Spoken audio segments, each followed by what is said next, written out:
Oh, good. I heard somebody say it back to me. Thank you. It's very lonely up here if you don't understand the language.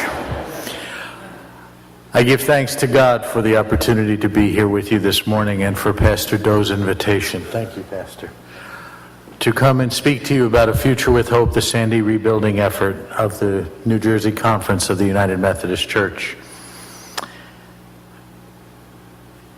As with all we do when we do for others, the Future with Hope is necessary to be bathed in prayer. So would you take a moment and join with me in a prayer of thanksgiving? Loving God, thank you for the opportunity to be here this morning, for the leadership of Bishop Scholl, Pastor Doe, and all the others who care enough to make a difference in the hurting of this world. God, we come to you today and we just need to understand a little bit better what our role is. So bless us with the ability to read behind the words or hear the words if they are sufficient. Help us to understand a little better what you call us to do so that we can make a difference in the victims of Sandy. In Jesus' name, amen. I'd like to tell you a story. And it's a little bit different from what I did at the earlier service.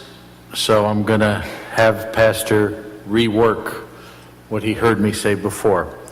But I think it's important that we tell stories that are relevant. And this morning, I was able to feel very grateful because praise music allows for something that choir music doesn't. Because it's repetitive, I actually was able to sing along for a little bit. So I want to say thank you, because part of what we do as Christians is repeat over and over and over again what Jesus taught us. That's the most pure form of evangelism. We tell people, we show people the love of God through being followers and disciples of Jesus Christ.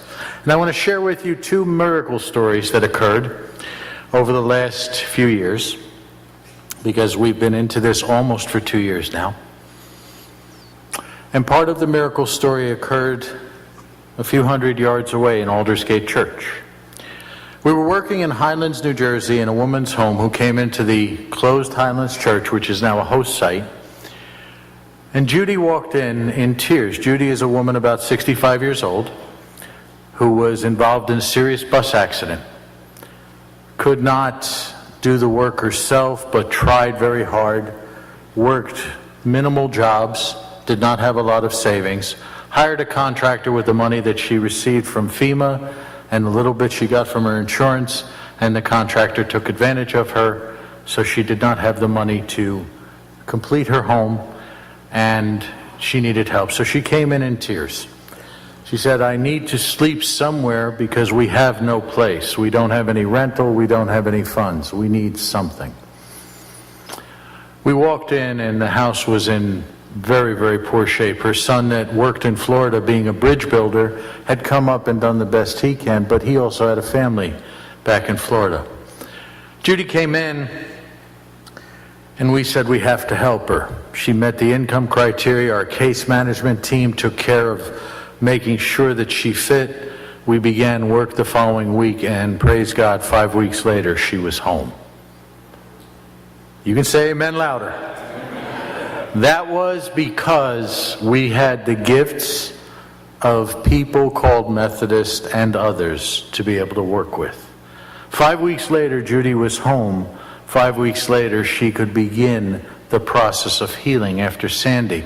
But the other part that occurred is one of the teams that worked on Judy's home had a young man that when I first saw him, it's like, uh-oh, he might be trouble. He had many piercings, many tattoos, had a bit of an attitude, and he came out on a mission trip. And I am guilty of judging people. I'm a sinner redeemed by God's grace. So I made a mistake. But what we do every Thursday night when we host people is we try to have a group gathering, a prayer service, a debriefing of sorts, where we can talk to the people about what they felt that week. And we asked, where did you see God? And there were about 35 people seated in a circle in that room. And when we got to this young man, he began to weep. And he wept for about 7 minutes, and I wouldn't move away from him. Because the question at that point was, where did you see God this week? And his answer was, I saw God in me. And I haven't seen God in me in 8 years because I've shut God out. What we are doing by hosting volunteers and bringing them in and caring for them is we're caring for their spirit and their soul as well, because anybody can do the physical work. You can bring groups of people in, but unless we bathe them with prayer and show them a faith journey, we are not caring for them, nor are we caring for the people that we serve.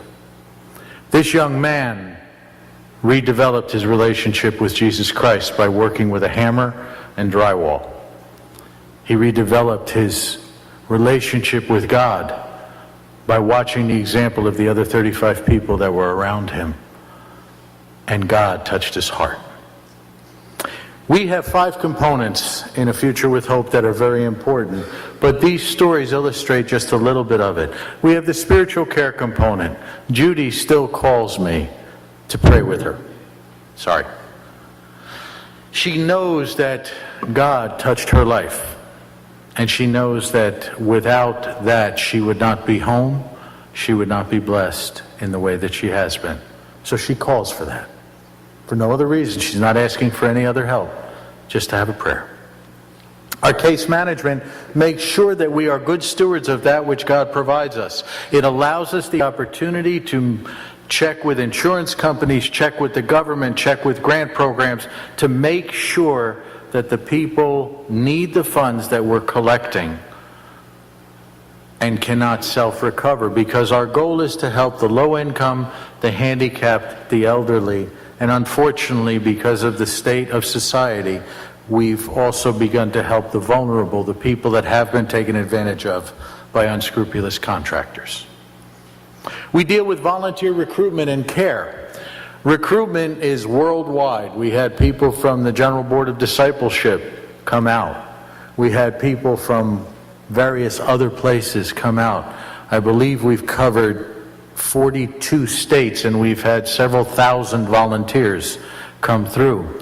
And each volunteer, by state standards, is worth approximately $200 a day in actual cash. So that money, instead of spending it on subcontractors, we are able to move it forward and help that last person years from now that might need help, because we're being careful on how we spend. We do fundraising. To date, we've raised approximately $11.5 million of the $22 million goal, but we're going to need to keep going because the need is getting greater and greater and greater as we move forward. And then finally, the construction component of what we do. We actually are on the ground doing building and rebuilding, and thank you to the team that was out to Highlands last week. The house that you worked on in Long Branch is now getting a coat of paint, and some of the flooring is done, and we hope to have them in a few weeks. Praise God for the work and the effort that you brought, and for the video that was created. Many people have watched that, and many people are touched by that. And that is what the youth of today need. They need the more modern touch because they don't want to listen to some old guy like me. The other thing we have to do is we have to be willing to accept the fact that we are just a part of a very big picture. Hope without action is a wish, and a wish doesn't get us too much. Hope with action is transformational. God gives us the opportunity to touch lives, to rebuild homes, but what winds up happening is that all of us who go out there, who work towards getting people back into their homes, are blessed in ways that we never expected. All you have to do is ask any volunteer that comes out here. We've had volunteers that literally are out for the 7th or 8th time because they feel so blessed being able to help others. I'd invite you to try that. It doesn't matter what your skill set is. We will find something for you to do, because that's also part of what we do, is we care for the volunteers. We nurture the volunteers. A Future with Hope, Sandy Recovery, was created shortly after Superstorm Sandy, by Bishop Scholl, and I thank God for his leadership and vision, and by other leaders of the conference. It was created as a separate 501c3 corporation so that we could accept funding from sources that typically will not give funding directly to a church or be very uncomfortable with it. And so we are able to stretch the dollar. We do things 100% legally. I'm not saying we do things 100% correctly all the time. We try, but we make mistakes. We are human. I am the registered contractor, so we pull permits and we have inspections by the cities. We have licensed electricians, licensed plumbers that work with us, licensed air conditioning people to make sure that the job is done correctly. When we go into a home, right now we are averaging approximately $13,000 to rebuild an entire home. That cost is going to go up because as materials have increased, as labor has increased, because there is a shortage of qualified contractors out here, prices have gone up about 18% in the last year and a half. So we're going to need more to help more folks. A future with hope is what God promised us in the book of Jeremiah. But a future with hope is also what our heritage as Christians is. Jesus promised us a future with hope when he said he wouldn't leave us orphans. I thank you for all you do. I thank you for what you're going to do in October. I thank God for the leadership of Pastor Doe and the leaders of this church. And I'm sorry I can't pronounce any of your names, so I won't even try. But I ask, please continue to pray for us. This is going to be a long-term project. Please engage our youth, because this is where they meet Jesus one-on-one, is when they get out there and they're able to see exactly what they can do as Christians. And please engage the community, because we're not going to be done in 3 to 5 years. Katrina is in its 9th year and they're only 40% rebuilt. We're going to be in this for a long, long time. And God calls on us to be a future with hope. Thank you.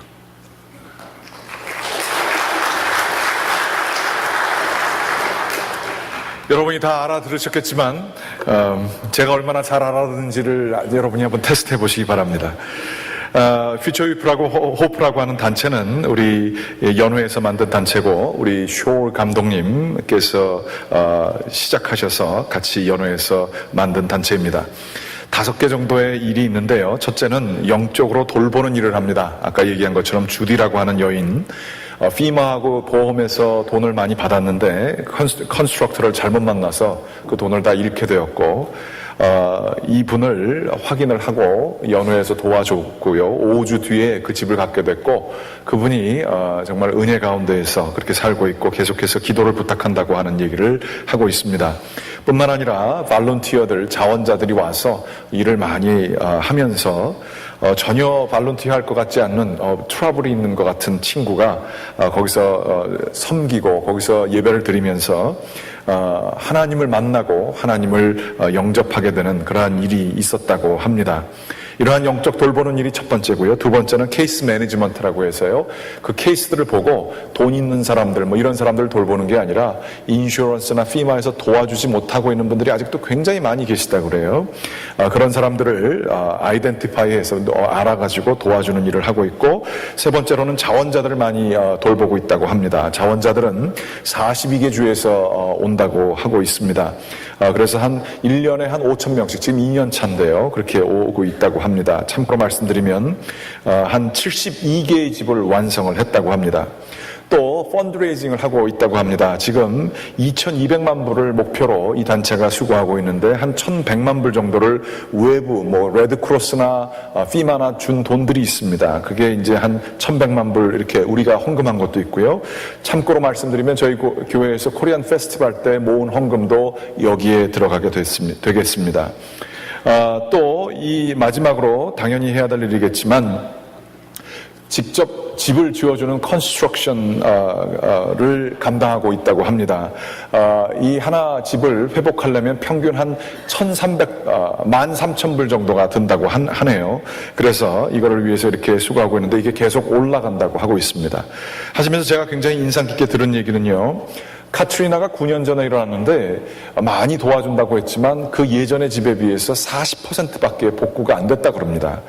우리 퓨처 위드 호프는 한 3년에서 5년 뒤에 끝내려고 그랬었는데 지금 일을 감당해 보게 되니까 그거 가지고는 감당이 안 될 것 같은 더 많은 일들이 있다라고 하는 얘기를 듣습니다.